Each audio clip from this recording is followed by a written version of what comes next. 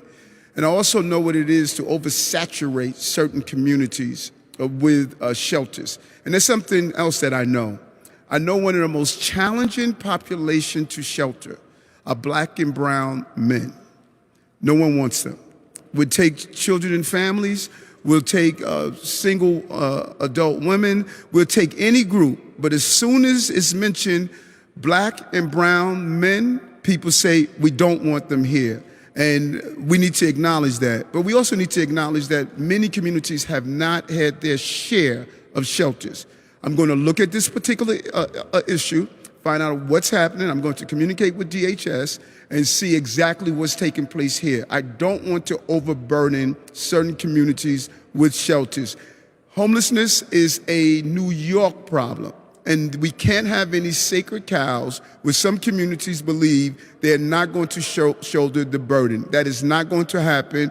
We all have to shoulder the burden of our fellow New Yorkers.